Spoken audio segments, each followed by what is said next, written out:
You just missed him, man. Hey, everybody. It is Monday, March 12th, 2018. I'm Glenn Rubenstein, and this is the Wrestling Inc. podcast. Got Mr. Matt Morgan with us, Raj Giri, as always. Tonight, talking about Monday Night Raw. 3 more to go after tonight, and we're in WrestleMania. Man, so much tonight. Let's just hop right into it. Opening segment, Kurt Angle announcing Brock Lesnar was not there, also saying Ronda Rousey, you know, not really doing some heavy lifting with that this week.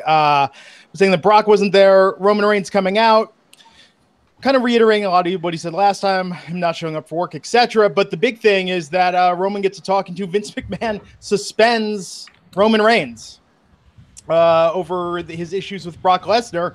Matt, what do you think of him taking it this far to get Roman more over with the fans? It's late to do it. We've said this.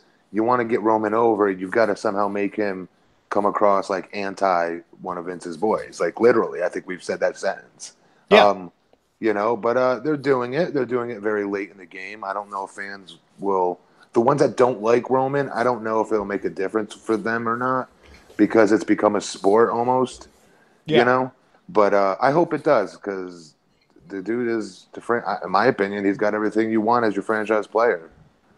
Who was it that recommended that they keep Brock off of TV until Mania? Was it me? Yeah, so it looks like they're going in that direction. Although, except I said house shows too. I said everything. Make him act like he's coming to a house show, and then have him don't go. Yeah, everything. Yeah, I think you first posted the theory on your wrestling news site, right, Matt? Right. Yep. Right. I thought you were only going to put fake news. Yeah. That one. No, it's genius. It's a genius move on the WWE's part. Tonight, I was tweeting about this. God help the segments that had to follow this tonight, because I'm sitting there going, what's going to happen with Roman? I want to know what's next. Yeah, I thought it was cool. I liked the whole thing. I thought it was different. It was it's not your usual. It didn't last a half an hour. Roman was backstage and all that happened in the first 10, 15 minutes. So I thought it was cool going to Gorilla. I can't remember the last time they showed Gorilla on TV, on Raw or SmackDown. And what was Shane McMahon doing there? Yeah, right. Yeah, I'm sure. That was kind of weird. I don't know if they didn't want to show Triple H sitting there or what it was, but that was kind of weird. Yeah. But it was cool. I thought it was a really cool segment. It was unpredictable. I think they played off of the Titus Vince stuff a little bit with Vince suspending him. I thought it was a little kind of Bret Hart, like the camera outside Vince's office door, and then afterwards. Well, if Vince came out wobbly with a black eye, it would have been like Bret Hart. Yeah, but a little CM Punk. I think they're going to even pull a little more Daniel Bryan, and I bet you in the next 3 weeks, Roman's going to push this so far, they're going to make him re-earn that spot against Brock on Raw. That he's going to have to do something to re-earn it. Overcome the odds, Raj. So there's no way, shape, or form, you guys, that this is done as a safety net in case that Johnny Bravo stuff comes out with Roman or something bad happens with that? I don't think so. I think that Johnny Bravo thing is not. It doesn't seem like it's happening. Yeah. Because to have Cena later on the show mock him, John does those types of things when somebody fucks up. Yeah. Seriously. Yeah, but again, if that's the case, Johnny Bravo said he's got stuff on 15 other wrestlers. So then there's a lot of guys, and he was Instagramming pictures of John Cena. Mm-hmm. So Cena should know to take the stuff with a grain of salt right now. So I think it's just part of the, I don't know where they're going with the suspension thing. Like what leads them to lift it, but I'm guessing it's next week. It's just amazing to me. Vince McMahon is a genius, and this plan of his, he found a way to pull it off. Well, we'll see. I mean, the fans kind of cheered when he got suspended. So, yeah, they did. Yeah, he's not there yet. Yeah, it's at the very least a hot angle. They're trying, and it's interesting. Vince looks very different. Man, he is aged. If you look at the last time he announced the XFL, like the old videos of that, and then this time, it's been 17 years, 16 years, something like that. It's a long time though. But he looks like he's aged 30 years. Like he looks so much older. It's weird. It's just like in his eyes though. I don't know how to explain it. It's just like these red things around. Like he doesn't sleep. But that's not a myth. The man does not sleep. So I don't know. Maybe it's caught up with him, but he just looks different. Yeah, in the last 5 especially, he's really aged hard. Yeah. A lot of people bringing up Roman calling Brock Vince's boy, thinking that was kind of ironic. Yeah. Yes. Hey, he's trying to transfer the heat. It was good. It was good. Someone on Twitter was asking. I was like, it's just the idea. It's like Vince is the man. The man is trying to keep Roman down. People hate the man. Therefore, people love Roman. Of course. We'll see. We'll see if it works. They're trying, and Roman, I thought was really good here. I thought he did have another good promo. He was until he came out of the office. He wasn't even pissed off that he got temporarily suspended. Right? Yeah, that made him look kind of weak there. I didn't understand that. I was not expecting him to be suspended, judging by his reaction, judging by Vince saying it in his very last sentence versus leading off with something like that. I don't know. Yeah, they should have had Roman punch him out and then get suspended, like him do something physical. Should have gone full Bret Hart. Yeah. Yep. Quoting The Rock, Vince quoting The Rock, saying that Roman should know his role and shut his mouth. Right. So he also put down his headliner. Chumps him. Yeah, exactly. I don't like that. Yeah, so that's a good point. They didn't make him look the strongest there when he walked out. So Sasha Banks versus Sonya Deville had the unfortunate honor of following this opening segment. Yeah. This was a good match. Kind of the thing with Bayley was weird. Bayley was in the corner, and then Bayley left after. She kind of helped her out at first, and then took off after. Bayley looking disappointed. I'm guessing that they're not going to have a singles match at Mania, but they'll have their split in that Fabulous Moolah Battle Royal. Yeah. Didn't I joke about that like a month ago about a Fabulous Moolah Battle Royal? Someone is watching this podcast. No, I did. No, you did. You might have not been on. No, that was the joke. We talked about the women's It battle wasn't royal. a joke. It was serious. It was who's you guys said who's the next legend? Who's a legend for a female? It's obviously Moolah. That wasn't even a joke, and I thought that was going to be true. No, but there hadn't been any announced plans for it. So, but here we go. And there's no word on Andre Battle Royal. So it does seem like 2 Battle Royals would be overkill. But with the documentary, I mean, they have to. Yeah. And they got a lot of guys that need something to do. I mean, we'll talk about it with Braun tonight, but well, Braun, it seems like he's got something. Now he's got something.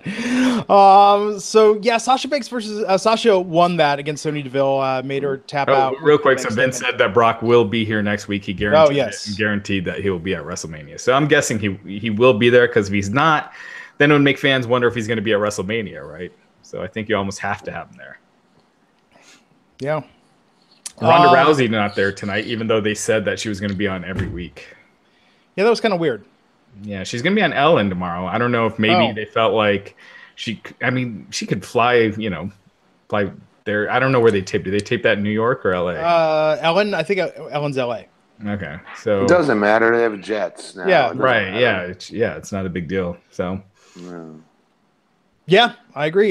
She should have been there. But then again, probably given how these promo segments have gone with her acting, maybe they want to really work on the next one. Yeah, and not just that, but how do you stretch that out for 4 weeks of doing, the same kind of in-ring pro? Because none of these guys wrestle, right? Yeah. Between Kurt Angle, Triple H, Stephanie McMahon, and Ronda Rousey, they've wrestled, 3 televised matches over the last year. So good. Sorry, go ahead. No, go ahead. No, you're right. I think that was a good week to not have them on, actually. Yeah. Yeah, especially given the thing with Roman and Brock tonight. I mean, that was that. I mean, in my mind, this was a good Raw, but that cast a long shadow over the entire episode because that segment was so hot. It was good Raw, but with way too many video packages. Oh yeah. I mean, I thought they went overboard with those. Kid Rock, as we called last night, inducted into the Hall of Fame. Yeah. So that's happening. And I like that. It was interesting. They called out American Badass Taker. I thought that was kind of interesting. Yeah, that was cool. That's the first time they referenced that on TV in a long time. I wish he was coming back as that. I think that would. But if it's his last match, no way. Who knows if it's his last match anymore? Yeah, it's true. Keep trying. Been saying that for like the last 4 years. Miz TV with Seth Rollins and Finn Balor, which devolved into a Seth and Finn one-on-one match for later in the night. Did you hear Coach when it started? He didn't know that Miz TV was a talk segment. He's like, "Wait, this is an interview segment, right?" There were a few things tonight where Coach was just off his. He called Bo Dallas Rhino in the main event. It's like, good God, man, study up. Yep.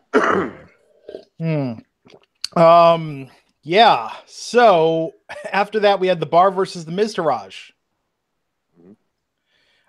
I gotta be honest, I remember like almost nothing about this match. Like it was over very fast. But the Revival came out, joined in on the fight. Gallows and Anderson. Oh, it's what set up the Battle Royal. That's why. Yeah. So the match devolved into a brawl, and they set up the Battle Royal for later in the evening, which if you watched it, you know how that ended. And real quick, do you want to talk about the Miz TV segment? Yeah. What'd you think of that? I thought it was good. They kind of do the same thing with all the triple threats. I thought it was kind of almost reminded me of the Orton Rude stuff last night, where they take out the heel. Yeah, and they take out the heel and then turn on each other. But why was he saying Balor like king of the bingo halls? That's kind of a weird. That's an ECW reference. That was kind of weird. Yeah, that's what they used to always say to people that were in ECW or independent wrestling as a whole. But I don't know. Yeah, but he was a big star in New Japan for a while before that. They always bring it up, so it's kind of an odd insult. Yeah, no, I thought the only ones that refer to bingo halls and it's making an ECW comment like a snub against them is always in an announcer format or one of the higher up figures on the show. It's never a wrestler, very rarely a wrestler.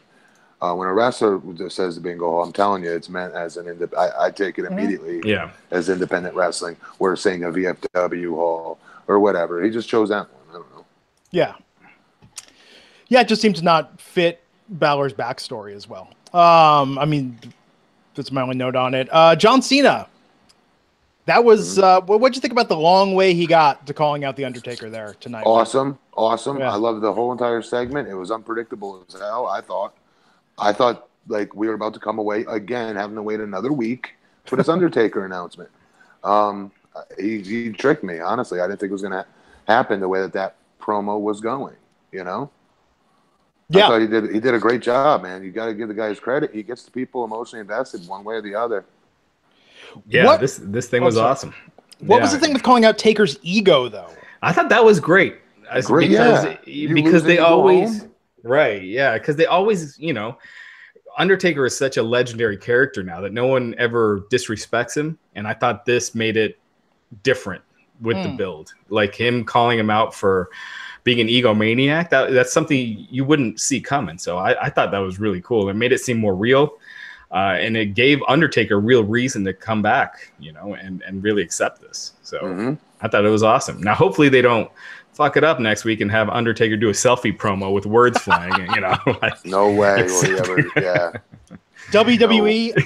I will buy one of every shirt on WWE Shop if the WWE has Taker with his camera like this, shooting a promo, and we get animated words. What about when his music hits and then you see the word gong, bong, bong going up on the screen? Could you imagine? See, that would just kill it. Yeah, but then they had Braun with one of those. Like that. Then they had Braun with a promo with the words flying out of his mouth, and that's like the one guy they should not be doing that with. They should see that with everybody. Like that's not if you know what I mean. Like they should take it that serious with every performer. Like this is ridiculous. Yep. Lame. So we saw the recap of the Symphony of Destruction match from last week, and then Elias out in the ring in the guitar. Kind of a non-segment, just walked out, interaction with Braun. Would you think Elias is going to team up with him for the tag match, or they're going to do something else with him? I didn't think about that. I would do the Matt Morgan ripoff storyline. I'm going to get lit up for saying this, obviously, because I'm going to say, "Oh, TNA doesn't matter." Yeah, great. Which is win the tag team titles by yourself. I think he gets paired with Elias. I think next week Kurt Angle says you can't go out alone. Braun says I'll have anyone be my partner, and Elias somehow sneaks into it. I think it'd be cool. I just think that then no one can beat Braun. And I think at least with Braun and Elias, he has a partner that they could do cool stuff with for a little bit. Call it Symphony of Destruction. yeah, maybe. Yeah. Listen. The tag division is dead. Yeah. I'll make those a little bit by putting them on Braun. I hate to say it. Having Braun represent the tag team division as a one-man army is better than the Bar being the champions. Yeah. Well, it's a reset, right? After that, it's a fresh start. Now, Matt, I'm going to pose a bigger theory to you. What if Kevin Dunn is like secretly obsessed with you and just watches this podcast and thinks back, oh, Matt Morgan did that thing in TNA. We got to do that in the WWE. I used to strap the title belts together and then like hold them up over my head like they were one big belt.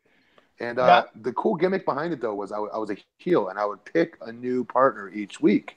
And I'd say, look, if you help me win tonight, you're going to be my tag team partner going forward. Who doesn't want championship gold? And all these other people, they'd be like, oh, yeah, let's do it. Meanwhile, they didn't watch the week before when I kicked my partner in the nuts after he helped me win and then kick him off my team. I did it like week after week after week. And after a while, I was like, Vince, these guys, you're making them look like the biggest idiots that they're not watching our own show. Because they're saying yes to me the next week. I'd ask just everybody. I'd ask every babyface on the roster, every heel, and they'd be my partner, and I'd have a new partner each week. And with the same outcome, though. It was one of my favorite characters I did, actually.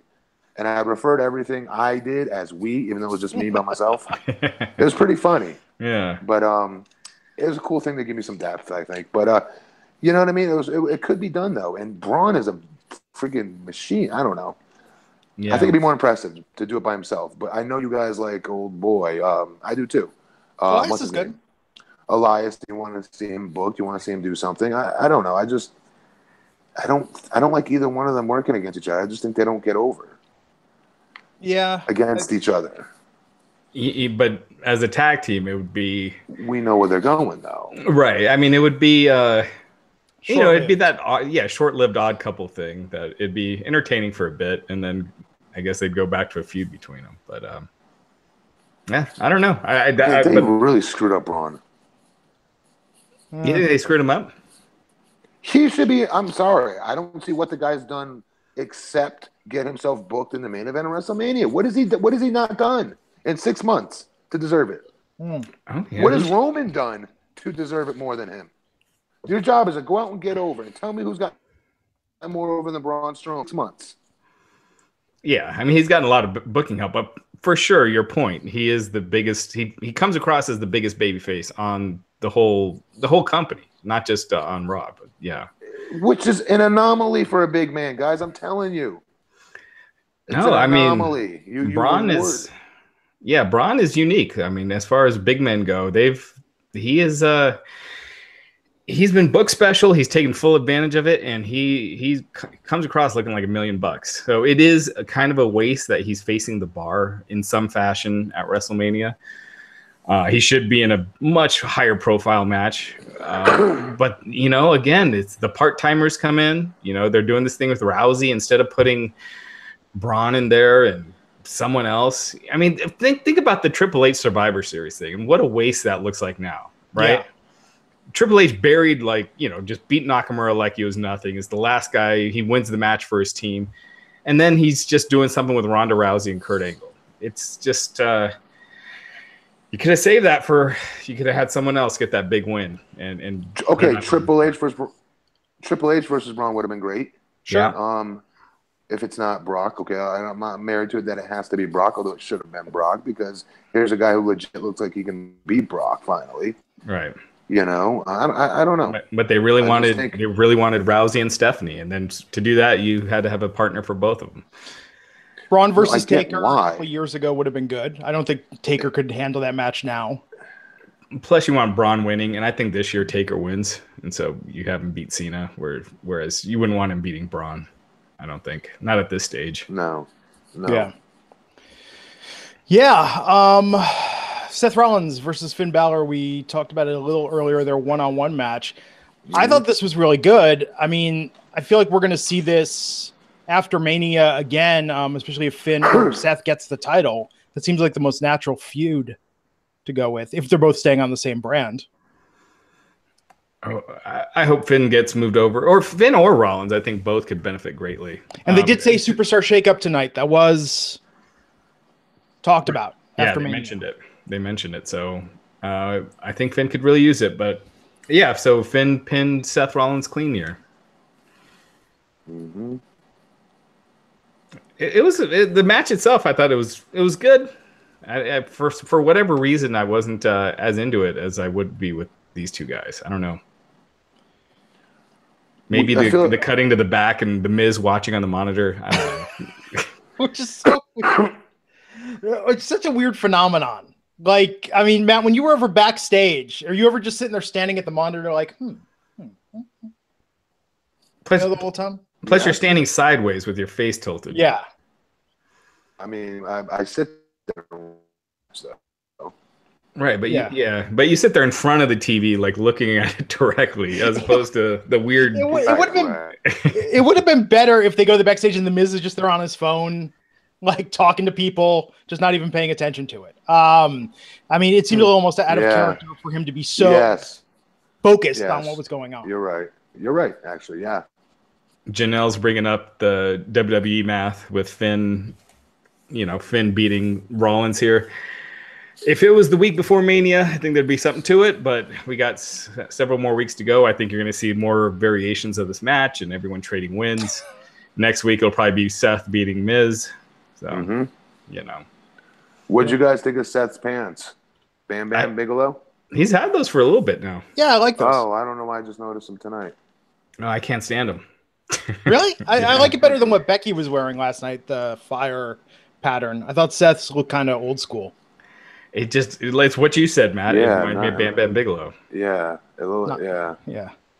Man. Okay, so we got to thank the sponsor of this episode. God, looking at all of us with our beards, we could seriously use a visit with Dollar Shave Club. DollarShaveClub.com. They deliver everything you need to look, feel, and smell your best. And they're more than just razors. I use my Dollar Shave Club products even when I'm rocking the beard, because it's better than shopping in a store, and they deliver everything you need to look, smell, and feel your best. Shampoo, body wash, toothpaste, and more. And, of course, the best razors that I've ever used, that you've ever used, that Raj has ever used, that Matt has used to shave his entire body. It's amazing the high-quality shave you get from Dollar Shave Club with their executive razor. Great weighted handle, so smooth, great blades that last quite a long time, as Matt has talked about before. And you could be the true hero of any shaving routine with their Dr. Carver shave butter. What we love about it is that it helps you actually see what you're shaving, glides gently across your skin. You have to experience it. Seriously, best shaving lotion that I've ever used. And I'm telling you, it's fantastic that you don't have to worry about going to the store anymore, wandering the aisles, hunting for all this stuff. You just sign up, they mail it to your door. It's fantastic. To take advantage of this mind-blowing experience, to experience it yourself, join Dollar Shave Club today, and for just $5 with free shipping, you're going to get the 6-blade executive razor, plus trial sizes of the shave butter, the body cleanser, and the One Wipe Charlies. Go back a couple podcasts, listen to us talk about what those are used for, but they'll keep you feeling fresh. And then they keep the blades coming for a few bucks more a month, and you can get yours at dollarshaveclub.com/INC. That's dollarshaveclub.com/INC. Truly the best way to shave and take care of yourself. Dollar Shave Club. So thrilled to have them as a sponsor of the Wrestling Inc. podcast. Yeah, I've been using them ever since I tried them out. Even, when they weren't a sponsor for a while, and I still kept using them. I've been using them ever since. Matt's been using them since before the podcast. So it works. It's great. It's easy. And now it's not just razors. Now they got, the balm and the shave gel. What's that? The shave butter, I mean. And yeah. It's great stuff. Hey, Glenn. Yeah. Go ahead, finish. I'm sorry. No. dollarshaveclub.com/INC. What were you going to say, Matt? Glenn, how do you compare? I noticed you referred to Dr. Carver's as a lotion. You know what I mean? Yeah. How do you compare it to the Jergens lotion you've gotten with the tube sock? How would you compare it? Oh, Jesus Christ. Yeah. You guys are all going to rewind that one over and over and over again. Well, your Wi-Fi cut out a little bit there. So. Come on. Matt, keeping that 1991 humor going. Jergens with the tube sock. You can never go wrong with that joke. Did anyone ever actually... it came from somewhere, right? No, my roommate, Corey, I'm not going to say his name. My roommate, that was his gimmick when I was in college. I couldn't believe it. Jeez. There you go, folks. And then you'd wash the tube socks or just throw them away? I never knew. I was too embarrassed to ask him. I pretended I didn't know what was going on. I didn't know what to do. As we've been saying a lot lately, we digress. Okay. So we're going to cover this, and we're going to cover this. We're going to start with the really, really great part. Yeah, we're going to start with the great part of this. There's going to be a Battle Royal featuring the women at WrestleMania 34. Female superstars from all brands will be able to participate. They built this up on the heels of doing the first Women's Royal Rumble. Everything is with the Elimination Chamber, Hell in a Cell. They've got a lot of female talent on the roster. People tune in to see them. This is how we get them all involved in WrestleMania. That's the great part. Right. Now, on Twitter, there was a lot of controversy about this because much like naming the women's tournament after Mae Young, they're naming this after the Fabulous Moolah. It will be the Fabulous Moolah Battle Royal. Now, Raj, what's the among problem the three with of that? us, Raj, you're a journalist, so I'm going to defer to you in the most journalistic way possible to explain why this is a controversial decision. It's not. Well, what am I missing? She's the most historic female wrestler, more than Mae Young, might I add. They liked Mae Young because she was funnier and stuff like that and more personable. But as far as winning titles, winning matches, and being the only women's wrestler we knew in the 80s on Rock and Wrestling cartoon, the whole nine, was Moolah. So, Matt, let me take you back to your younger days when you wanted to wrestle. Yeah. Okay, you were an aspiring wrestler. Now, imagine you went to someone and they taught you how to wrestle, right? And they were going to book you and they would do these things. And on the side, they were like, oh, yeah, by the way, you might have to go and see some men for money and perform some favors, you know, if you want to keep working in my wrestling school and getting trained. But yeah, Malik Matt's expression is just that doesn't happen to everybody? Yeah. I'm just saying that. So you're naming this, look at all this bullshit, part of my language, that the women have had to overcome in this business. And they're naming this Battle Royal over a woman who for decades perpetuated... This wasn't just sexist. I mean, this is really, really, really bad, what she's been accused of, and it's been corroborated by interviews and stories that have stuck around. Has WWE publicly come out and talked about it? No. That to them it doesn't exist. It's like the Ultimate Warrior thing. Then it doesn't exist to them. She had a booking agency called Girl Wrestling Enterprises, where it was supposedly to book women, but there's a lot of controversy over what really happened with that. But I don't believe she was ever arrested or anything. So different time. Harvey Weinstein wasn't arrested and didn't come to life for 30 years. Yeah, I mean, but justice did come. Yeah. Yeah. So anyway, it's you know, Mae Young is the same thing. She's had some controversial stuff in the past. I don't know. Is this a case of your? I don't know. I didn't know this, by the way. I didn't know that was the deal. I didn't know she had a school. I didn't know none of that. I just know that as a little boy, she was the only female wrestler we were ever told about, right? Part of the reason for that. So here's the softer critique, and I only say softer compared to the worst stuff, the more nefarious stuff, is that so the softer critique is that the reason she's the only one you knew of, Matt, is because she monopolized the booking of this to keep herself as the champion and keep herself on top of this for decades to keep other women down. Now, look, that's the difference between that and Hulk Hogan, my boy. But what's the difference? Mild. I mean, I think it's worse than what Hogan's accused of. I think this is worse than what Enzo's accused of. I'm not throwing in the sex part. Yeah. The booking. No, I agree, and that's what I'm saying. The booking. Vince Russo made himself the champ in WCW. People are egomaniacal, right, when they have power. Whatever. But it's the other stuff that on Twitter, if you look at the feeds of every female wrestler in the WWE, they're saying, oh, I'm so excited to be participating in the Fabulous Moolah Battle Royal. It'll be an honor to win this in her name. Moolah was incredible. Look at all the replies. I have a feeling. To be honest, a lot of them probably don't know. I didn't know. I guarantee you they don't know. Yeah. I have a feeling this is going to snowball. I don't think so. If Warrior with the cancer stuff didn't snowball. I just think it's so long ago, and she's dead. He bashed gay people in the middle of a college. What do you call it? I mean, he's done. He did a lot of things. It was. I'm telling you, it was. I don't know. Yeah, I think it's wrestling. Wrestling never get like this. Yeah, this would not fly in pro football. Neither would naming something after someone like the Warrior. But with WWE, it's the way that the ESPNs and Sports Illustrated cover WWE. They don't cover it like real stories. It's fluff stuff. And when there is a real story, they don't touch it. Right. So, it's not going to go anywhere. I will just say for the record, that's true about Moolah. That's the shits. That's horrible. Yeah. No, I mean, and that's the thing. I just think that they could have chose someone safer. I know Raj gets nervous when we talk like this because he thinks I may curse or whatever, but I'm not going to curse. My question is... I think we all cursed already. I want to understand this exactly, and I'm not doing this for sensationalism. Was the gimmick that you went to her school and to get a gig, doing like a job match with WWE, you had to like go have sex with a male wrestler or something?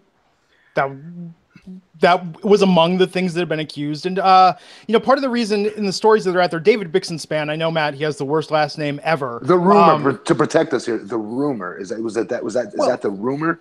It's been said in interviews. Well, there's an interview with, if you look up Slam Wrestling, Mad Maxine Moolah, and there's an interview with her where she talks about some of the stuff that she did to her. And she said that Moolah would send girls out to a guy in Arizona, pimp them out. And that was one of the ways that Moolah made money. So if you look it up, you'll find like go to a guy's hotel, like just a random guy, not a male wrestler at least. No, sometimes wrestlers. I mean, that's been in the stories that I've read. Not that that's better. Right. No, this was just one example. This one lady, wow. she said that it went on for a long time. So. Wow. I'm just saying, I didn't know this. This is an era where someone accused of 1/10 of this would be future endeavored. I mean, Matt, you were there when the Pat Patterson thing happened. Well, future endeavored, she's dead. Yeah, no, I'm saying if someone currently was accused of 1/10 of this. Yeah. Oh, of course, yeah. So when the Pat Patterson thing happened, I mean, that sunsetted his day-to-day operations. Just the allegation. Mel Phillips, all those guys. Yeah. Yeah, I'm just saying that, it's Pat went away very quietly though. And he came back. And Pat came back. Very quiet. Yeah. But anyway, it is what it is. Yeah, I mean, it's just, I think, just disappointing. Most people don't know about it. It's wrestling. Most people don't care. Feel that like is wrestling. I was talking about this the other day with someone. As wrestling fans, like we just have to overlook some shit sometimes, whether it's like gender, and the whole thing with Nakamura. I feel like not that we're making apologies for it, but we just kind of like overlook some less than desirable stuff sometimes. I'm sure other sports have this issue as well. Well, that's more tasteless as opposed to less than desirable. It's using, but yeah, I mean, we should probably move on. But, yeah, no, I agree.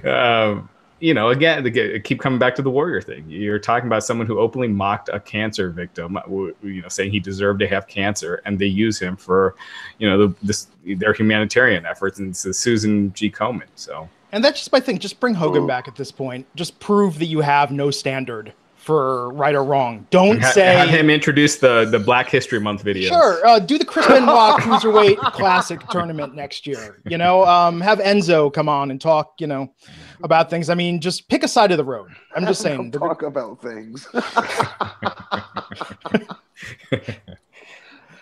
Anyhow, okay, so this was followed up by a segment, and some people thought this was out of line with Alexa and Mickey and Asuka. Asuka did have a rough time sort of explaining why she wanted to face Charlotte at Mania. Oh, man, they're killing poor Asuka. Yeah, like it was, and it worked well when she finished it. To be the man, you have to beat the man, but took a little while to get there. Bliss kind of carried her through it. I mean, I think that might have been part of it. She was out. She was great in that. Alexa was awesome. She was great. Yes, she was. And the problem is she overshadowed Asuka. I just feel like the matches she's had with Nia, where she's getting her ass kicked 90% of the match, and then this, I think she's just getting hurt, which every week the way they're booking her. And you just saw it with the crowd reaction when she was out there. They turned on her quick. I mean, they pop for her entrance, and when she's in the ring, they don't care. during her match, they were chanting for other stuff. Yeah, and what's with that shit? I mean, Jesus Christ, with the Rusev Day things, do not turn this into CM Punk. No. Like, why? I agree. She's getting under with how she's being booked. She should be dominant. She shouldn't be having these long competitive matches with Mickie James, much less, You're right. She shouldn't. But if you're a fan, I can't ever tell you guys how to cheer and how not to. But like, I know a lot of you fans have respect for the wrestlers. Just boo them. Is it that hard? Right. Just boo them. Yeah. Yeah. Did you hear what Cesaro said recently about beach balls? No.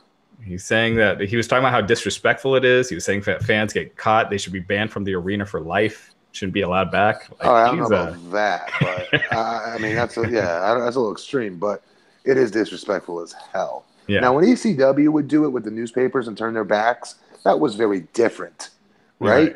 That was very different, and it would fit the context. It worked.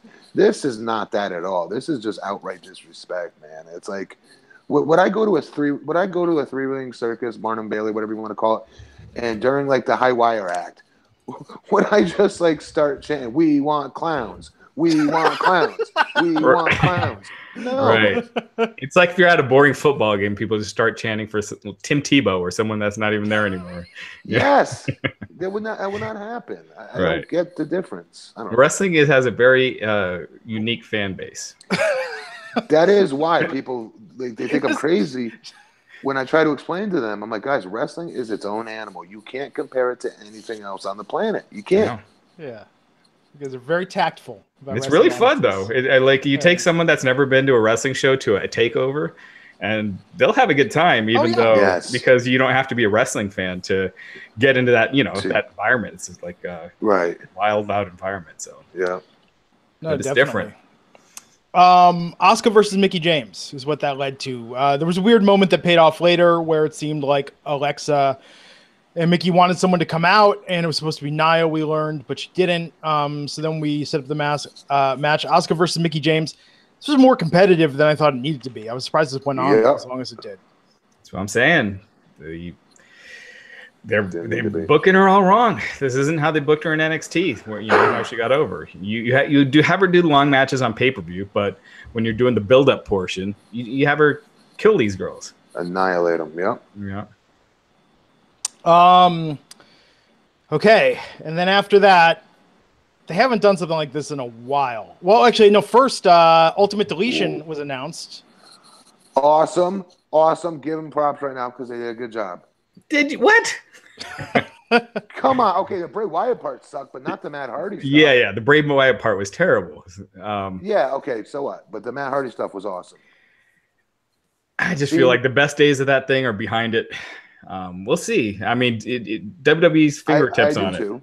I do too, but it's better than it has to be. It has to be. You're right. But it's been sucking so far, so it has to be. What about when they cut Benjamin? Yes. All right, I give the fans permission to chant Senior Benjamin during stuff they don't like. I'll let you guys do that. That's acceptable. They showed Maxwell. What was the baby called? I didn't hear it. I don't know. Yeah, King Maxwell, Rebby Hardy.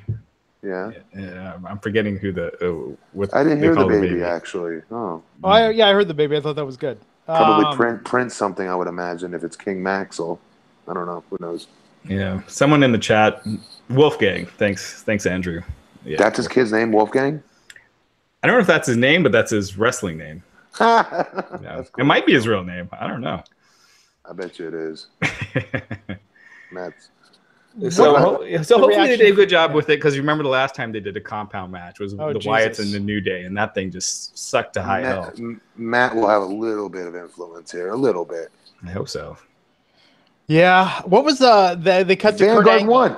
Hang on, Vanguard 1 made an appearance. Vanguard 1, yep. But Kurt's reaction, what's happened with Matt? He looks like he's really lost it. It's like, dude, God, you haven't been paying attention the last 3 days. You just noticed it? Jason Jordan and Ronda and all this stuff, It was bad. That was bad. You should just tweet, or you should just text him that, Matt. Be like, what's going on with Matt Hardy? No, I just want to ask. You just say the same thing to him.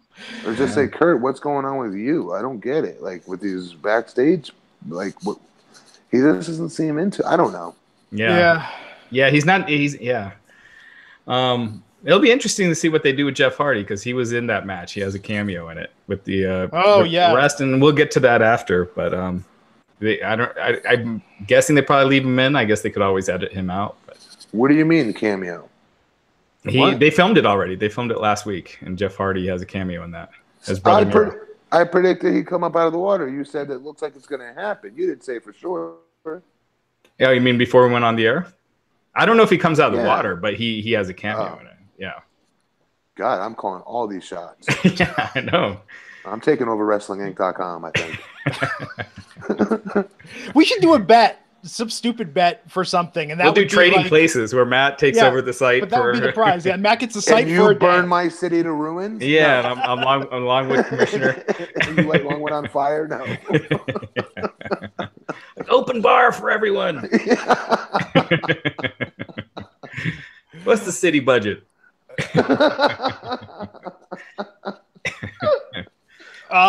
So okay. Yeah. So we got Nia Jax versus Joan King, an enhancement talent. Good on Nia getting that dominant streak back. Yeah. After that, Nia stood tall, and then they haven't done this in a while. The cameras cut to backstage. I thought this was more believable than usual. Alexa and Mickey set up for supposedly an interview, not knowing the cameras were on them, and then just not the most brutal, but pretty damn brutal. Yeah, that was brutal. Yeah, that was bad. Calling her Shrek, talking about carrying her bags. Yeah, man, Alexa, some next level heel shit. It is. It was. It was awesome. I thought she was great. I really disliked her. Like legitimately disliked her in those moments. She did a great. She's good, man. Yeah, when Nia was going to the back, you just really wanted her to catch up to her. Yeah, tear her apart. So. And guys, can I just say something really quick? Mm-hmm. As a performer, is with your head royally, where they take you out of your slot, so to speak, for a little bit, or you're not on TV as much, and you're taking a back seat to other talents. It feels like she, as a champion, took a major back seat. And how many months did we say? It was like 2 months. It was like 8 weeks where she was just an anecdote in the announce booth, you know, during all these girls' matches. She had nothing to do with any of them. You remember? Yeah, and basically like, November to February. She was. What are they doing with her? We kept saying, like, she's so talented. She was coming along great. What are you idiots doing? And I give her all the credit in the world for staying confident in her abilities, guys, because that is when guys and girls lose it, is when they don't get booked that way anymore. Yeah. And it messes with your head, guys. I'm telling you right now, it used to do it to me all the time. It used to happen to me. It really messes with your head. And then you come back and you just feel like something's missing. You're not as strong, and it takes some time to get that momentum going and that confidence back up. She, from minute one, when they put her back in some limelight, took off. Yeah. She's a star in every sense of the damn word, man. Yeah, she's back to where she was for sure. And she was outstanding here. I mean, I didn't like it was a little I mean, it was a little far-fetched with how they did it, but it still had the desired outcome, right? Like you were still really into Nia. You still really wanted to tear off Alexa Bliss's head. And Nia and eat it. Nia lost it on that level. I mean, props to her. Last week with the full-on crying, and with this tonight, I mean, she's putting herself out there and being vulnerable. She's trying. In a way that it's almost, it is acting, but it's almost beyond what you would call the cliche of someone told someone to act out being angry. I could almost see this match having a better crowd reaction at WrestleMania than Charlotte and Asuka at this point. Maybe. We'll see, because I think they're doing a great job. We'll see where Charlotte and Asuka go, but with how they've been booking Asuka, it's been downhill for a bit. Yeah. Man, I'm looking forward to it. Man, again, a lot of good stuff tonight. And the show was finished off with the Tag Team Battle Royal to crown the new #1 contenders who would go on to face The Bar at WrestleMania. That included Titus Worldwide, Gallows and Anderson, The Revival, Heath Slater and Rhino, and The Miz Taraj, and then Braun Strowman. Who they didn't announce earlier that he was doing anything. So I'm guessing this third hour is going to have one of the biggest drops from hour 2 that they've ever had. Huge. I agree. This is a horrible way to end Raw. Horrible way to end Raw. Yeah. I mean, at least have Braun say, like, I'm going to do something tonight to make sure I'm, in the WrestleMania main event. So at least he'll be around. But when you got freaking the Revival and Titus Worldwide in the main event, that's what you're advertising. And you saw, once I saw the Raw copyright go up, I go, no, there's no way that's the end. Yeah. No way. It's 11:07. I'm like, they got more. Not even. I think it was like 11:04. What happened to them going to 11:15? I thought they did. Were you on the fast forward? I think it started about 10 minutes before, like 10:50 is when this match started. Because then they cut to a commercial, came back. It went off at 11:04. I'm telling you, 11:05. Yeah, they probably didn't go that far over. I mean, yeah, you can't stretch this out too long. They stretched it out as much as they could, but yeah, adding Braun, it was a big surprise. It was no one saw that coming. So, I mean, I thought that made this match watchable. As soon as he came in. Oh yeah, yes, yeah. But first quarter hour. I mean, this is not a bookend main event level anything. Nothing to do with Braun, but the tag team division. Right. People are bringing up that it ended at 11:03. So yeah. It's close. Right. Thank you. Yep. Eastern time, obviously. Yeah, I mean, I think it was Braun made it watchable. He won, obviously, threw almost everyone out. And it was a fun match once he was in there and you realized he was going to be in it. I was expecting like they were going to have a mystery team because I could not see any of those tag teams. How were they out here right now? That's what I'm saying. Yeah, like this isn't even a pre-show match.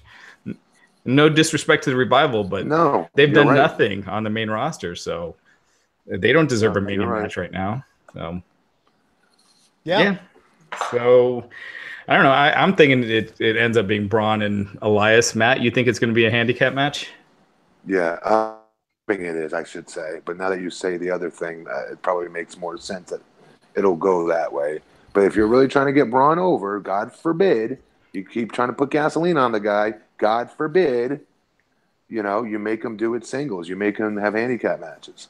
Yeah. I think they do it, Matt. I think they just rip off your gimmick from TNA entirely for about 6 weeks. That is time to rebuild the SmackDown or the Raw and SmackDown tag divisions.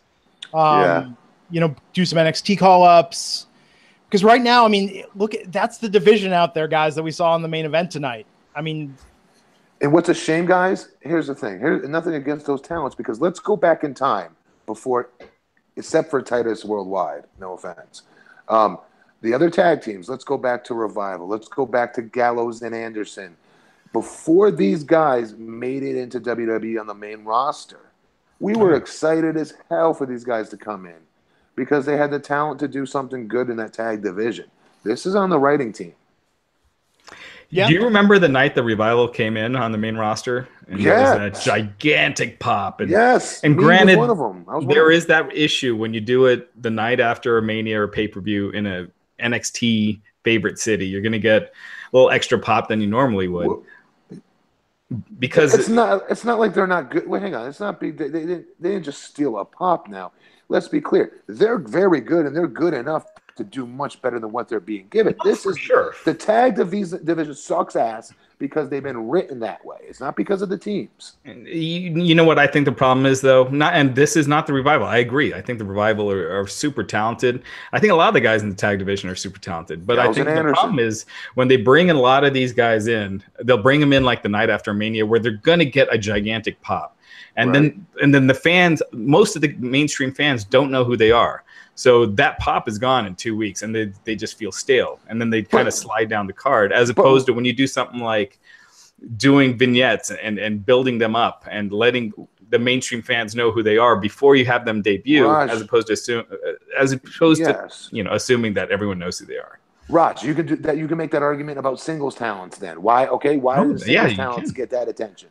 Why doesn't it happen to singles talents all the time? Bobby Roode was ready to go when they brought him in. He's been cold ever since he debuted. when he was brought in, they packed him right, though. He had the backing. Everyone was looking forward to him coming out, is what I'm saying. They knew who he was. Right. No one didn't sit there and go, "Who's this guy?" Yeah, because he showed up the night after SummerSlam, where they had just done 4 nights of TV in that building. The second week after, the third week after. Yeah, he was like somebody in Montana. The crowd was quiet for him. Within like the third week, the crowd was pretty quiet for him. Quieter, but you're saying that these guys, they don't know who they are just because it's an NXT. They were in a non-NXT hot city. I disagree, because it's their goddamn job to make sure these talents that doesn't happen to them. But it does every time. That you put pen to paper and write something compelling and put these guys in situations for that not to happen. I agree, but it does keep happening over and over. Listen, it's a television show. I could take a pen to paper and make the goddamn janitor come out and make a special guest appearance that no one's ever heard of him. But if I write for him properly, by the end of that guy's segment, I can make people care about him. That's my job as a writer. Yeah, but they haven't been doing that. No, I know. So that's why I said this has nothing to do with the talents. And I never said it was. I said it's how they're bringing them in. You tried using the NXT arena fan pop. No. I'm saying they get these big pops right off the bat, which makes it seem like they're like their whole fan base knows who they are when it's really that city when these guys come out. You guys are actually both right in a way. How about that? Better than agree to disagree. You're both right. They come to the roster with the NXT thing, and that gets them over on their debut. But then, to Matt's point, do anything beyond that. And that's I'm making that same point, that they don't. They're not writing for these guys. They're not writing at all for anybody in that tag team division. They don't spend any time on it. It's obvious. Yeah, I mean, I think, we talked about this a while ago. I mean, maybe the tag division should go to one brand. They basically buried the tag division here. They had one guy just destroy the whole tag division. Yeah. And then when you look and you're like, that's the tag division right now. It's and everyone, not everyone, but a lot of those teams are good tag teams. There's no excuse for it.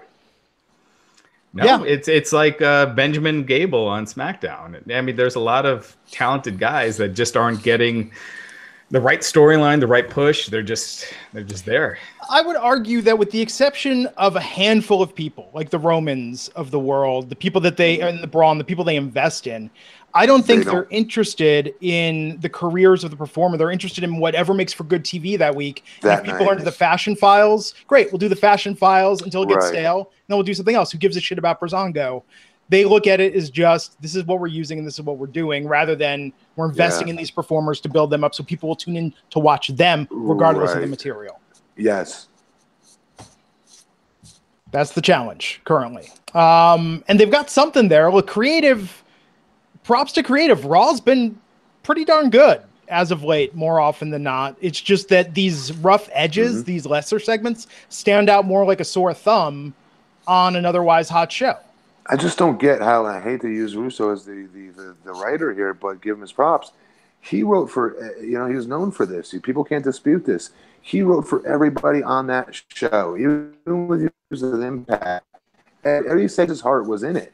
Like he tried to make everybody get over the best of his ability. He cared about every segment that he wrote for. Today, there's no excuse to have 55 writers. And you can't tell me you can't put 2 or 3 on the tag. Come on. I think it would be better letting performers, and I don't know if every performer could come up with their own stuff, but you read these interviews with these guys, they all seem creative as hell. I think it should be more like Saturday Night Live, where people come up with their own angles and ideas, and they work with someone to flesh it out, but you pick the best idea. You pick the best segments that people come up with. SNL puts together twice as much material as they use every week, which is shocking some weeks that's literally the best stuff they put on the air. But I think get the performers more involved if it seems like this generation is really engaged with what they're doing and they're not just showing up and collecting a check. Vince doesn't like that. He likes his creative all filtered through his guys. He likes that cookie cutter style of promo so that they could quickly switch people in and out, and they're not reliant on any one star, which and the times that the business has always boomed is when you got those super hot superstars, whether it's Hogan or Austin or Rock, you know. And when you don't have it, it's just kind of just watching guys come and go. You know what's funny? None of those talents are in. Oh, Matt, you froze. None of those talents. No, what's funny is ironic is none of those talents. Hulk Hogan, Stone Cold, The Rock. None of them are interchangeable. Meaning there is nobody else that could have pulled off Stone Cold. Nobody could have pulled off The Rock. And despite people actually being idiotic enough to think anybody could have been Hulk Hogan, they need to stay off the crack. You know, no. How many him? Right. How many people have they tried to make Hulk Hogan? You know. Oh my God, more than anyone else. Yeah. Yeah. So all in all, more good parts than bad parts tonight. I liked it. Yeah. I like the show. There's a ton of video packages. They had, you know, they had them for everything. The Ronda Rousey thing was like a whole segment, was just that video package. But you take those out. I thought it was a really good show. Yeah. Me too. Yeah. I liked it. It's one of my favorite ones in a while. Yeah. We'll see how SmackDown follows this in Fastlane up tomorrow night. For me, John Cena really carried this up for me. Really? Yeah, it was very unexpected. I don't know. Maybe I'm the only one who fell for it. I don't know. Yeah, I didn't think any of the matches were that special tonight. John did a really good job, I thought, tonight. And I always kill him. He did good tonight. Yeah, I thought that was the best thing on the show. And that was followed by probably the Roman Vince stuff. That was good. I liked what they did with Alexa and Nia. I thought that was really... I liked it, but I thought it could have been... I thought they could have tweaked it. Well, I thought they're really pushing it and really going somewhere. I mean, there was a lot to like, but, you know, in the build-up to Mania, they need to lay the groundwork to get us to tune into Mania to watch the matches there. The match, everything that happens in the ring between now and WrestleMania is irrelevant. We're past the Rumble. We're past the Elimination Chamber. Right. You know, these matches really don't matter for the next 3 weeks. So as long as it's good TV. Let's talk about what else is in the news. Jeff Hardy. Now, Raj, what's the official story? Matt Morgan broke this news story to Raj Giri. I just want to report that. I'll show the text message. Yeah, so I'd actually... So, yeah, when you texted it, because I had gotten an email during... I had gotten the police report during the show.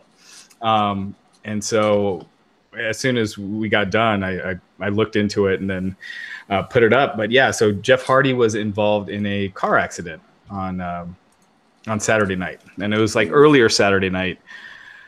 He ran off the roadway, hit a guardrail, his car spun, and then he came to basically the middle of the right northbound lane of travel.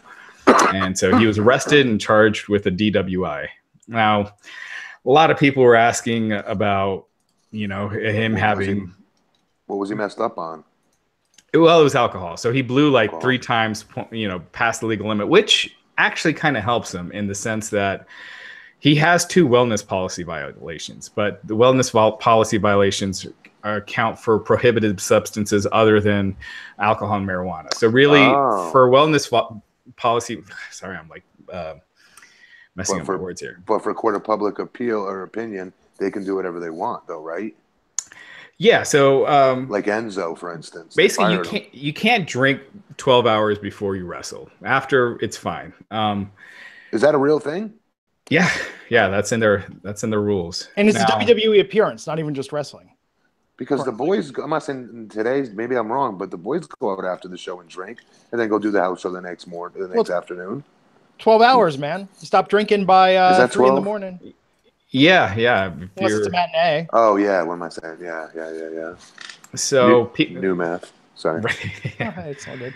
So, you know, I reached out to WWE for a statement. This was what they sent. It said, Jeff Hardy is responsible. What? No, it's the statement, because I read this last night, and it's funny. So wait, so you gotta. Here's the funny thing, because they wrote, Jeff Hardy is responsible for his own personal actions. We are investigating the matter and awaiting information from local law enforcement officials. Now, if you recall, Jey Uso was arrested for a DUI in January 16th, and WWE sent us a statement. And their statement was, Joshua Fatu is responsible for his own personal actions. We are investigating the matter and awaiting information from local law enforcement officials. Exact same statement, just switching the names. Of course. So what do you expect? Change it up a little bit. No, they are. So it doesn't look like it's cookie cutter, and it's just a BS statement where nothing's going to happen. Because we saw Jey Uso, nothing happened. NFL would do the same thing. So with an attorney's office, they usually actually give like paragraphs when they issue a statement. Yeah, I think also. Yeah. I mean, I hate to say this, but I know it's not a wellness violation, but I think that the WWE especially, I think the superstars need to be held to a higher standard with this in particular, given how many young people look up to them. I just think it's kind of weird that they let it fly. I mean, right? And this isn't like preaching about, what it should be, but it just seems weird to me that like you get a fine if pot shows up on your urine test, but a DUI, it's like, whatever. I don't know, because guys, here's the thing. Their drug testing policy is ridiculous. It's so stringent. It's nothing else out there is even close. These guys, I was at the Performance Center watching our friend that I got a tryout for after they were done. I couldn't watch during. And I was talking to the trainer, and he was telling me they can't even make these guys take creatine. Yeah. Come the freak. Like, that's ridiculous. How these guys aren't getting injured is beyond me, and like staying injured, because you can't take any, like vitamin C. You can't take anything. Yeah. I'm sorry. I'm just surprised when you got the money that some of these guys have. Why not take an Uber? It's not. That's Guys, you're on the road so much. You hear me? Yeah. Yeah. You're on the road so much that I'm not making excuses here. But when you take away something, it's going to make the boys go do something else that's legal. And they'll do it until they get in trouble with it. Well, it's not. You still do it. You can still go out drinking and everything. You just take an Uber back as opposed to driving. Then you don't have to worry about it, DUIs and DWIs. It's these big personalities, too. There's something to it, guys. As I don't know what the word is, but big personalities and very impulsive. Wrestlers are very impulsive. Mm-hmm. Yeah. No, and I get it. It's a hard life. I think with Jeff Hardy, to me, the bigger question is here's someone that's had substance abuse and addiction issues in the past. He had an injury. I don't know. I feel like there should be extra care and people watching him to help him maintain a sober environment. But alcohol is different than illegal drugs and prescription drugs. So is it really though? I mean, aside from its legal status, it's very much. Yeah, but it's no different than like weed. Jeff doesn't have to. Yes, I'll tell you why. Jeff can wake up in the morning and not need a drop of alcohol to go perform, like he did when he was a functioning addict, like myself. I can't even begin to tell you how impressive it is to me how he was able to beat drugs. Mm-hmm. His addiction was insane, and it's a shame to see this, but I hate to make excuses for him and say this is the lesser of two evils, but this is the lesser of two evils. It's legal. I agree that weed is not as dangerous as alcohol, but weed is illegal in most states. I mean, except I'm in Colorado. Yeah, exactly. But it's voted the worst state in the country, by the way, Glenn. I'm good, man. No, not with Florida around. California was literally voted the worst state in the country. Was it really? Look it up. I've lived a lot of places in this country. I gotta say California, and I've visited a lot. I gotta say California is better than most. I love California. I'm just telling you right now, it's a huge news story. I can't believe you guys don't just watch politics at all. Did they poll us in Alabama? Like, what's the sample size? I think a lot of it's because of the immigration reform that they're trying to go through right now. It's just my 2 cents as to what. Look it up for yourselves. You'll see what I'm talking about. All right. Seriously, type in California voted worst state in the country. Looking. I lived in California for 10 years. I loved it out there, but the taxes and the I lived in San Francisco, so the prices there were going through the roof. It was getting ridiculous, and when I go there now, it's just insane how expensive stuff's gotten.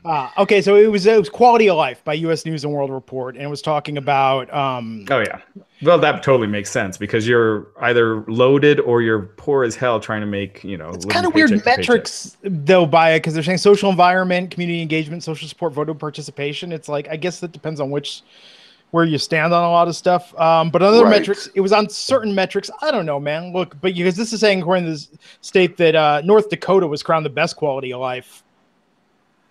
I don't know that I could hang there. I mean, just saying. But anyhow, so Matt Hardy tweeted something right as this news broke last night. Matt Hardy tweeted, Eva, since the 7 deities have come to me, I do not put alcohol, drugs, or foreign substances into my vessel. I am more.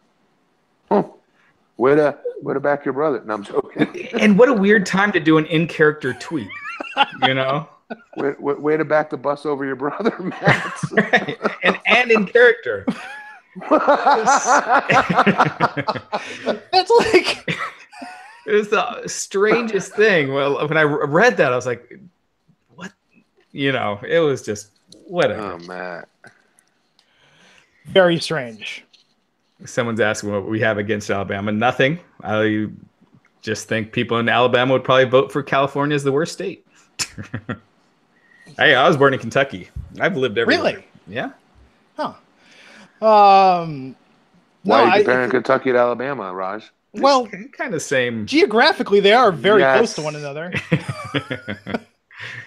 So plus, California is really like 4 or 5 different states. I mean, if you go to the Central Valley, like Bakersfield, Fresno, you could be in the heartland. I mean, it is much different there politically and in many other ways. I like it though. I mean, we travel all over the state, and I like the diversity that we have here.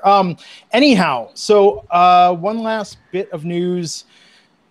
Is the Undertaker and Chris Jericho are being added to the greatest Royal Rumble event in Saudi Arabia. Yeah, so they're really stacking up this 50-man Royal Rumble event that they're doing at the end of April. So they're doing this 10-year deal with Saudi Arabia. And yeah, they're going to have Undertaker appear. It doesn't sound like he's going to be in the Rumble. But yeah, it's hold on. Why are they doing all this with Saudi Arabia? I don't get it. Probably it's a huge a ton of money. Yeah. I think won't it be sold out because they're not there all the time anyway? I think this is like a 60,000 seat stadium.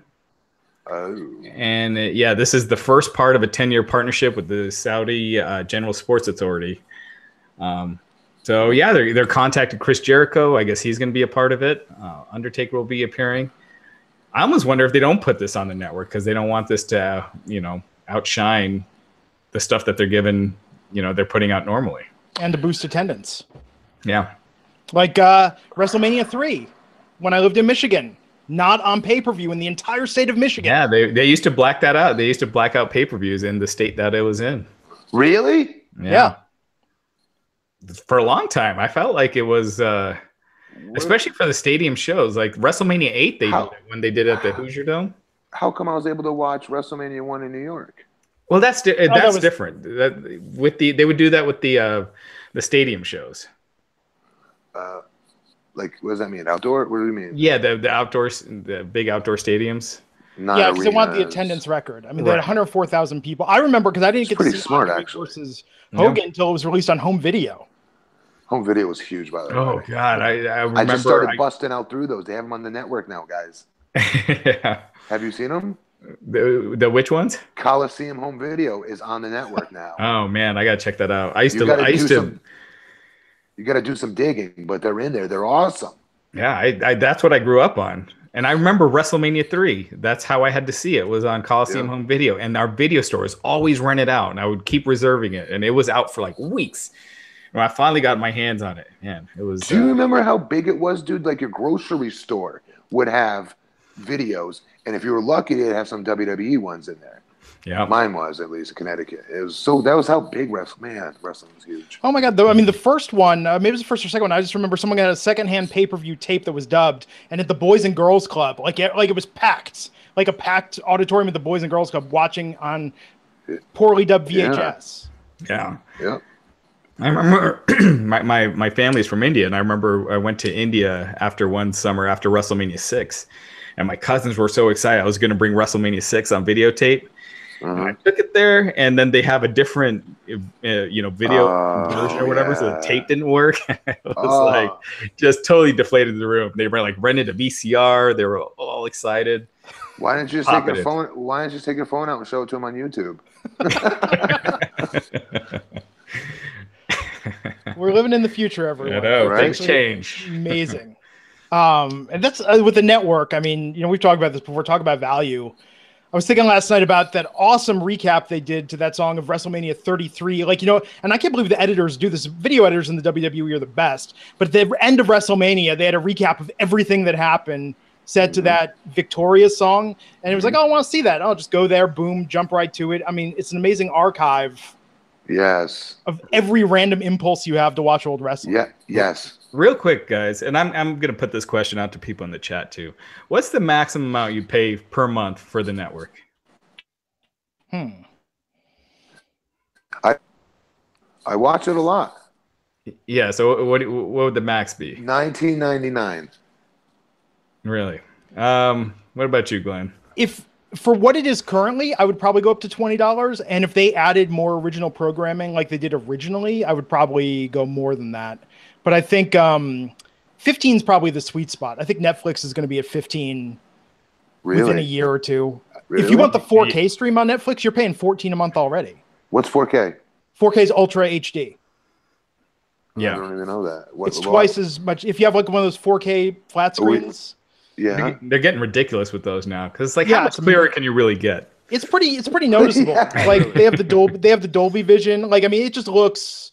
Once you start watching stuff that way, it's like going back to SD just to watch regular HD. It's not as crisp. WWE, by the way, is still only broadcasting in 720, which is the lower form of HD. I'm surprised they haven't even... They're not even in full 1080. HD yet. Yeah, they're not 1080 yet. A lot of people are answering in the chat. They're like 20 to 25. I'd probably do 50, honestly, because that's how much the pay-per-views cost anyway, right? That's how much... So and that's the way you need to think about it if you're doing... Yeah, so or 40 or whatever it was. Yeah. Speaking of network stuff, did you guys watch Talking Smack last night after Fastlane? The last Talking Smack ever. Yeah. That went out on a whimper. Randy Orton, man, where's that guy been? That was like Twitter Randy Orton last night. Yeah, he was funny. He was good on there. Yeah. This Roberts, man. He's got a good podcast and everything, but him on doesn't translate. No. Doesn't translate. He looks like Sideshow Bob. It's just should be heard, not seen. Well, man, Daniel Bryan is missed on that. The fact big time. He made that show. Yeah, it was hard. It's pretty boring, I thought, actually. Except for Randy. Except for Orton. Yeah. Yeah, Randy was good. Shane seemed like he didn't want to be there. He was just kind of going through the motions. Yeah, why are they doing this with him? He was since his return, he's so well liked by the audience. Why are they doing this heelish turn with him? I don't get it.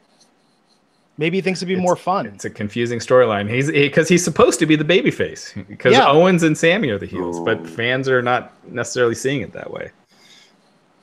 Yeah. Yeah. He outright cost them both world titles last night. I mean, there's nothing babyface about this. Right. Yeah. And we'll see tomorrow on SmackDown Live, the fallout from that. And we'll be back here Wednesday, 12 noon Eastern, to talk about all of it here on the Wrestling Inc. podcast. Anything else before we take this home? And Justin LaBar will be filling in for me on Wednesday, and it'll be you guys and Justin LaBar. Matt, we can ask him for more rumors and scoops. Stuff that you can then, put on Matt Morgan's wrestling news site. He did call, well, not that there's a huge prediction here, but he did call Undertaker. Yeah, he did. So. I think that's the key. That's why you got to do the site, Matt. You just predict 1,000 things. It's true. Is that a really tough prediction, though? Come on. Yeah. And by that point, it seemed because he was saying that he was saying Taker is going to wrestle Strowman, and that's clearly not happening. Yeah, man. Okay, so until next time, folks. He is BP Matt Morgan on Twitter and Instagram. He is Raj Giri _303 on Twitter. And of course, you can find all of Raj's stuff at WrestlingInc.com. I'm at Glenn Rubenstein on Twitter. Would appreciate a follow. And we will see you back here Wednesday on the Wrestling Inc. podcast. Take care.